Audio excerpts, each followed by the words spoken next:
Hello friends, welcome to my channel hack proof system पर। My name is Shiva और आज की इस वीडियो से हम जो टर्मक्स की सीरीज़ है वो स्टार्ट करने वाले हैं, है ना। और मैं टर्मक्स को कैसे इंस्टॉल डाउनलोड करते हैं उसको मैं ऑलरेडी बता चुका हूँ। और आज की इस वीडियो से हम स्टार्ट करने वाले हैं उसके जो कमांड्स वगैरह होती हैं और उसमें जो टूल्स वगैरह हम यूज़ करते हैं उन सब का जो ट्यूटोरियल्स हैं वो अब मैं स्टार्ट कर रहा हूँ डालना। सो ये हमारी पहली वीडियो होने वाली है, मतलब डाउनलोडिंग के बाद, टर्मक्स के डाउनलोड के बाद सेकंड वीडियो है। सो चलिए वीडियो को स्टार्ट करते हैं। और अगर आप लोगों ने अभी तक टर्मक्स को इंस्टॉल नहीं किया है तो आप मेरे चैनल, आपको यहाँ पर डिस्क्रिप्शन में लिंक मिल जाएगी वीडियो की। मैं ऑलरेडी बना चुका हूँ वीडियो कैसे टर्मक्स को इंस्टॉल करते हैं। सो आप चेकआउट कर सकते हो। तो चलिए वीडियो को स्टार्ट करते हैं।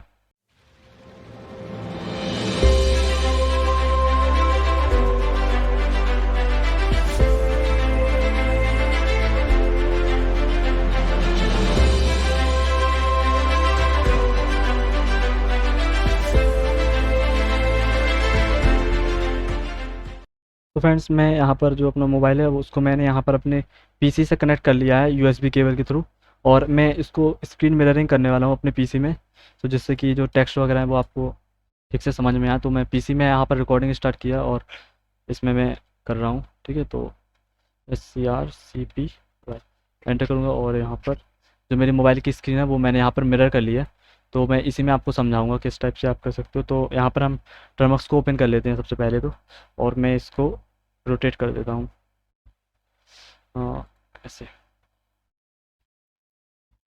ओके, तो यहाँ पर मैंने जो मेरा टर्मक्स है वो यहाँ पर ओपन कर लिया है। उम्मीद है आप लोगों को टेक्स्ट समझ में आ रहे होंगे सब, ठीक है। सो यहाँ पर आप जब फर्स्ट टाइम टर्मक्स को ओपन करोगे तो कुछ इस टाइप का इंटरफेस मिल जाता है आपको, वेलकम टू टर्मक्स। और यहाँ पर कुछ कमांड्स वगैरह भी हैं, सर्च के लिए, अपडेट के लिए आप कौन कौन सी कमांड्स वगैरह को यूज़ कर सकते हो, ठीक है।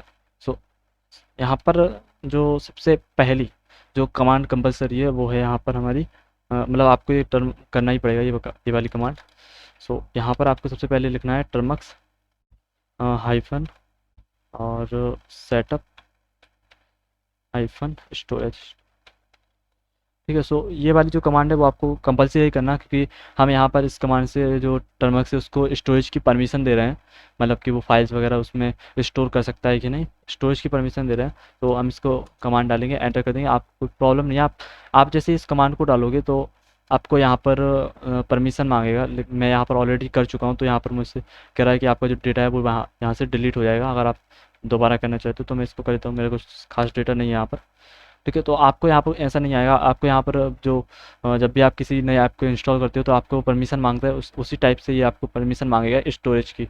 तो आप उसको अलाउ कर देना, उसमें कोई प्रॉब्लम नहीं आएगी, ठीक है। सो यहाँ पर हो चुका है। और अब हम करेंगे हमारे जो टर्मक्स है उसको अपडेट करेंगे और अपग्रेड करेंगे। सो अपडेट करने के लिए जो हमारे पास कमांड होती है वो होती है APT अपडेट, और यहाँ पर एंटर कर देंगे और हमारी जो टर्मक्स वो यहाँ पर अपडेट हो चुका है। और अब हम कर देंगे अपने टर्मक्स को अपग्रेड। दोस्तों, अगर आप लोगों को नहीं पता कि अपडेट और अपग्रेड में डिफरेंस क्या है तो आप मुझे कमेंट कर सकते हो, मैं इसके लिए एक सेपरेट वीडियो ला दूंगा अपडेट और अपग्रेड में जो डिफरेंस है, ठीक है। इसके बाद मैं यहाँ पर एंटर किया और यहाँ पर आपको परमिशन मांग रहा है, ठीक है। तो आप इसको एंटर कर देना, मतलब वाई करके आपको एंटर करना है। यहाँ पर जितनी बार भी आपको परमिशन मांगे आपको यहाँ पर वाई करके टाइप कर देना है। यहाँ पर फिर से मांग रहा है तो यहाँ पर वाई करूँगा और एंटर, वाई एंटर। ओके, तो यहाँ पर जो हमारा टर्मक्स है वो यहाँ पर अपग्रेड भी हो चुका है। और अब हम करेंगे हमारे जो बेसिक कमांड्स होती हैं उनको स्टार्ट करेंगे।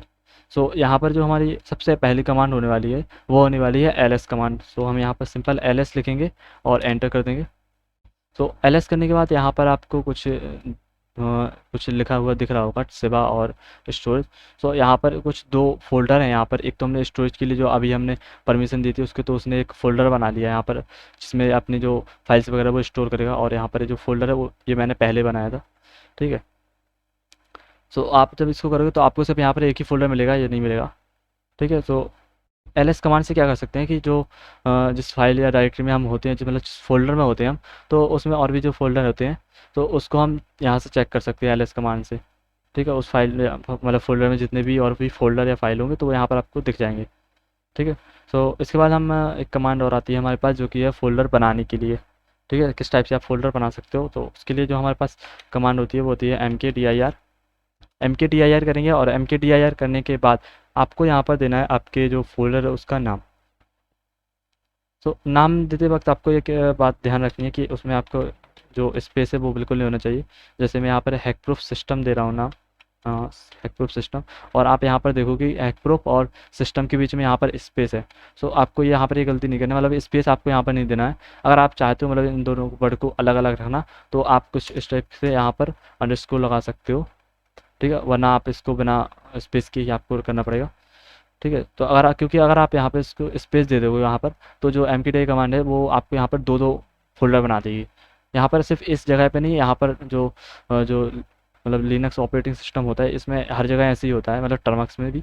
तो मतलब अगर आप उसको अलग स्पेस दे दोगे नाम को, तो फिर वो अलग ही हो जाएगा, मतलब अलग ही कमांड मानी जाएगी फिर वो। ठीक है, तो यहाँ पर स्पेस आपको नहीं देना है, कुछ अंडरस्कोर कर सकते हो, यहाँ पर आप बिना नाम के भी कर सकते हो और एंटर कर देंगे। एंटर करने के बाद हम यहाँ पर हमारी जो कमांड भी एग्जीक्यूट हो चुकी है, और एंटर मतलब एलएस करेंगे। अब हम एलएस करके हम चेक करेंगे जो हमारा फोल्डर है वो यहाँ पर आप देखोगे बन चुका है हैकप्रूफ सिस्टम का। और अब हम देखेंगे एक और नई कमांड है जो कि है किसी भी अगर हमें फोल्डर में जाना है, मतलब अगर हम हैकप्रूफ सिस्टम के जो जो फोल्डर हमने अभी बनाया है इसके अंदर हमें जाना है, तो इसके लिए हमारे पास जो कमांड होती है वो होती है cd।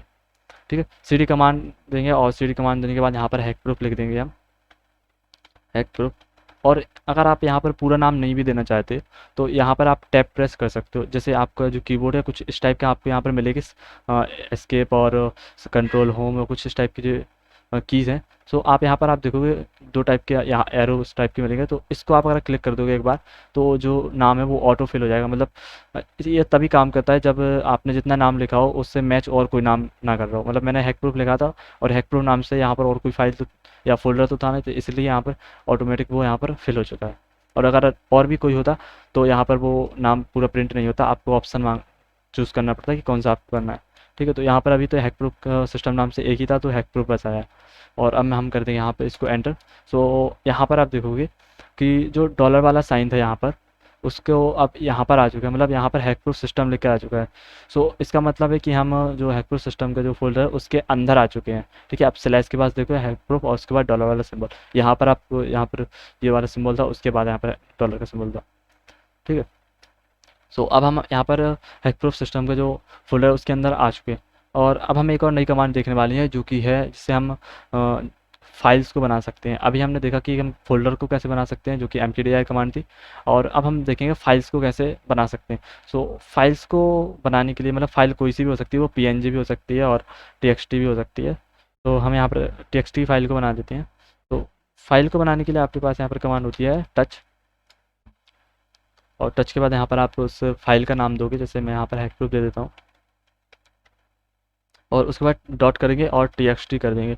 और आप यहाँ पर txt की जगह png भी कर सकते हो। हम यहाँ पर txt इमेज बना मतलब txt फाइल बना रहे हैं तो txt देंगे। अगर आप png बनाना चाहते हो तो png भी दे सकते हो, jpg बनाना चाहते हो तो jpg भी दे सकते हो। और txt करने के बाद यहाँ पर हम एंटर कर देंगे। सो हमारी जो कमांड हो चुकी है एग्जीक्यूट, और ls करेंगे यहाँ पर। और ls करने के बाद यहाँ पर आप देखोगे हैकप्रूफ डॉट txt का जो हमारी फाइल है वो यहाँ पर आ चुकी है। और अब हम इस जो फाइल है, ठीक है, और हमें अब इस फाइल में हमें किसी मान लो कुछ इनपुट देना है, मान लो उसमें हमें कुछ लिखना है या उसमें टाइप करना है, तो वो अब हम कैसे करेंगे। सो उसको करने के लिए हमारे पास जो कंप्यूटर में जो ऑपरेटिंग सिस्टम होता है उसमें तो हमारे पास ऑलरेडी टूल्स इंस्टॉल होते हैं, लेकिन जो टर्मक्स होता है उसमें हमारे पास टूल्स नहीं होते, इसमें हमें अलग से टूल्स इंस्टॉल करने पड़ते हैं। सो अब हम इसके लिए एक टूल इंस्टॉल करेंगे जो कि है हमारे पास यहाँ पर vim। सो हम यहाँ पर vim को इंस्टॉल करेंगे। सो इंस्टॉल करने के लिए हम सिंपल सी कमांड डाल देंगे पैकेज स्पेस इंस्टॉल, इंस्टॉल कर देंगे स्पेस करने, और यहाँ पर दे देंगे हम vim और एंटर कर देंगे। एंटर करने के बाद यहाँ पर ये इंस्टॉल होना स्टार्ट हो चुका है, और यहाँ पर परमिशन मांग रहा है तो परमिशन में इसको यस कर देंगे। Do you want to continue, yes, and continue करेंगे और वेट करेंगे इसके इंस्टॉल होने का।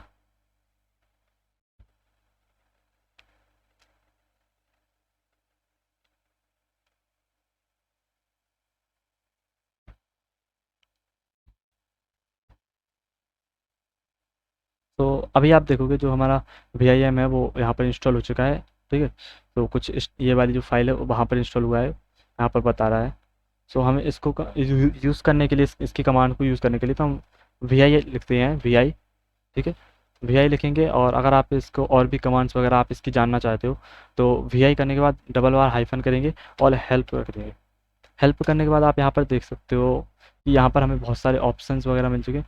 अगर आप लोगों को कोई भी किसी भी नई कमांड के बारे में पता चलता है और आपको वो कमांड यूज़ करनी नहीं आती, तो आप सिंपल से उस कमांड के आगे हाइफन हाइफन हेल्प करोगे तो उस कमांड का जो मैनुअल होता है वो आपको यहाँ पर ओपन हो जाएगा, हो जाता है। सो इससे आप मतलब आपको मालूम इसको आप पढ़ोगे तो आपको पता चल जाएगा कि कैसे उस कमांड को यूज़ करना है। सो आप यहाँ पर देखोगे यूजर्स यहाँ पर लिखा है VIM, उसके बाद आर्गुमेंट देंगे और फाइल का नाम दे देंगे। आर्गुमेंट मतलब यहाँ पर ऑप्शंस दे सकते हैं हम, ये यहाँ पर आर्ग्यूमेंट है, इनको ऑप्शंस भी बोलते हैं। ठीक है, सो आप ये भी उसको मतलब एज ए एक्सटेंशन आप यहाँ पर दे सकते हो, जैसे कि अगर आप डबल वाले लगाते हो तो only file name after this, और इसके बाद अगर हाइफन वी करते हैं तो VI मोड लाइक VI। ठीक है, तो कुछ ये कमांड से अगर आप इनको टेस्ट करना चाहते हो तो टेस्ट कर सकते हो हर एक का यूज़ कर करके। सो यहाँ पर हम जो हमने अभी फाइल बनाई थी जैसे कि ls करेंगे, और यहाँ पर जो हमने hackproof.txt फाइल बनाई थी इसमें अब हम कुछ इनपुट देंगे, मतलब कुछ टेक्स्ट यहाँ पर एंटर करेंगे। तो उसके लिए हम यहाँ पर सिंपल VI लिखेंगे। VI लिखने के बाद hackproof लिखेंगे, .txt करेंगे और एंटर कर देंगे। सो एंटर करने के बाद आप यहाँ पर कुछ इस टाइप का इंटरफेस मिलेगा, और यहाँ पर आने के बाद आपको यहाँ पर प्रेस करना है आई की, मतलब जो आपके कीबोर्ड पे आई होती है उसको आप यहाँ पर क्लिक करोगे और यहाँ पर आपको लिख के आ जाएगा इंसर्ट का ऑप्शन आ जाएगा, यहाँ पर देखोगे आप इंसर्ट आ रहा है। सो अब हम आप यहाँ पर जो भी आप टाइप करना चाहो वो यहाँ पर कर सकते हो, जैसे कि मैं यहाँ पर अपना चैनल का ही नाम लिख देते हैं, और क्या है अभी हैकप्रूफ सिस्टम। ठीक है, इतना कर देंगे। और अब मान लीजिए आपको यहाँ पर जो कुछ भी डेटा देना था वो आपने यहाँ पर टाइप कर दिया, और अब आप इसको सेव करके बैक होना चाहते हो। ठीक है, तो बैक होने के लिए आप सिंपल यहाँ पर आप नीचे आपको कीबोर्ड में यहाँ पर ऑप्शंस मिल जाएंगे। तो यहाँ पर एस्केप का यहाँ पर लिखा है आपको ESC लिखा है, इसको एस्केप पढ़ते हैं, इसको आप क्लिक करोगे एक बार, और क्लिक करने के बाद आपको यहाँ पर जो इंसर्ट था वो यहाँ पर हट चुका है। और अब आप यहाँ पर जो डबल पॉइंट टाइप के होते हैं कुछ इस टाइप का जो सिंबल होता है उसको आपको यहाँ पर टाइप करना है, और टाइप करने के बाद यहाँ पर आपको लिखना है WQ। हाँ, WQ देंगे, W का मतलब राइट और Q का मतलब यहाँ पर क्वेट है, तो WQ देंगे और इसके बाद एंटर कर देंगे। और एंटर करने के बाद आप देख सकते हो हमारा जो बैक मतलब पीछे आ चुके हैं, उसी इंटरफेस पे आ चुके हैं। और जो हमारा जो LS करेंगे हम यहाँ पर, और जो जो hackproof .txt की थी यहाँ पर जो हमने जो टेक्स्ट दिया था वो भी इसमें सेव हो चुका है। ओके, तो अब हमारी जो नेक्स्ट कमांड आने वाली है वो है हमारी RM और RMDIR। सो इन कमांड्स से आप क्या कर सकते हो, किसी भी फाइल या किसी भी फोल्डर को डिलीट करने के लिए इन कमांड का यूज़ होता है। RM का कमांड का यूज़ होता है किसी फाइल को डिलीट करने के लिए, और RMDIR का यूज़ होता है किसी डायरेक्टरी मतलब किसी फोल्डर को डिलीट करने के लिए। सो आप यहाँ पर अभी देख रहे होगे स्क्रीन पर मैंने जो पिछला जो कमांड्स वगैरह थी वो यहाँ से क्लीन हो चुकी हैं। सो उसको भी क्लीन करने के लिए एक सिंपल सी कमांड होती है, वो भी मैं आपको एंडिंग में बताऊँगा। ठीक है, तो यहाँ पर हम एक कमांड डालेंगे RM। तो RM कमांड से आप क्या कर सकते हो, किसी फाइल को डिलीट कर सकते हो। तो डिलीट करने के लिए हमने जैसे इसको सबसे LS करते हैं पहले। तो LS करने के बाद जो हमारी जो hackproof.txt थी इसी को हम डिलीट करेंगे सबसे पहले, तो क्योंकि अभी और फाइल ही कहाँ है इसमें डिलीट करेंगे। तो इसी का नाम दे देते हैं हैकप्रूफ लेंगे, और इसके बाद आप टैप करोगे सिंपल, और आपका जो ऑटो फिल यहाँ पर हो जाएगा। एंटर कर दूंगा, और अब यहाँ पर LS करेंगे। सो आप यहाँ पर देख सकते हो जो फाइल है वो यहाँ से अब डिलीट हो चुकी है। ओके, तो एक और यहाँ पर आप कमांड है जो आप मान लो अभी आप हैकप्रूफ सिस्टम की जो फोल्डर है उसमें हो आप। अब आप मान लो इससे बैक जाना चाहते हो, मतलब पहले जिस फोल्डर में तो उसमें जाना चाहते हो। ठीक है, तो उसमें जाने के लिए भी हमें यहाँ पर सिंपल से CD टाइप करना है। CD टाइप करने के बाद आप यहाँ पर डबल डॉट भी कर सकते हो, और डबल डॉट की जगह आप यहाँ पर एक हाइफन भी कर सकते हो। इन दोनों का भी आप यूज़ यहाँ पर कर सकते हो। मैं यहाँ पर डबल डॉट का यूज़ कर रहा हूँ, और एंटर कर देंगे, बैक हो जाएंगे। सो यहाँ पर आप देख सकते हो हैकप्रूफ के बाद यहाँ पर वापस हम यहाँ पर इससे भी आप बैक जाना चाहो तो वो भी जा सकते हो। यहाँ पर अलग डायरेक्टरीज होती हैं फिर टर्मक्स की। ठीक है, और अब हम यहाँ पर जो LS करेंगे, LS करने के बाद यहाँ पर आप देखोगे हैकप्रूफ सिस्टम नाम का जो फोल्डर है। अब हम इसको डिलीट करके देखेंगे इसको हम डिलीट कैसे कर सकते हैं। ठीक है, इसको डिलीट करने के लिए हम यहाँ पर कमांड देंगे सिंपल RMDIR देंगे, स्पेस कर देंगे और उस फोल्डर का नाम दे देंगे हैकप्रूफ, और इसके बाद हम टैप कर देंगे तो यहाँ पर ऑटो फिल भी हो जाएगा, और एंटर करेंगे। और एंटर करने के बाद अब हम फिर से डालेंगे LS, और अब आप यहाँ पर देख सकते हो जो हमारी जो फोल्डर था वो यहाँ से अब डिलीट भी हो चुका। और अब मैं आपको बताता हूँ कि जो भी आप जैसे मान लो इसने आपने एक कमांड्स यहाँ पर डाली, अब इसको रिमूव करना चाहते हो, मतलब क्लीन करना चाहते हो, फिर से आपका जो प्रॉम्प्ट है यहाँ पर क्लीन हो जाए टर्मिनल। सो क्लीन करने के लिए सिंपल सी कमांड होती है, यहाँ पर क्लियर कमांड डालोगे आप, एंटर करोगे, सो यहाँ पर जो भी आपकी कमांड्स थी वो यहाँ से रिमूव हो जाएंगी। ओके फ्रेंड्स, बस इस वीडियो में बस इतना ही। और अब हम आगे की कमांड्स मतलब आगे की वीडियोस में समझेंगे, कुछ एडवांस्ड कमांड्स के बारे में भी समझेंगे और कुछ टूल्स का भी यूज़ करना सीखेंगे, और आगे हैकिंग की भी वीडियोस में इस पर लेके आऊँगा। तो अब मिलते हैं हम नेक्स्ट वीडियो में।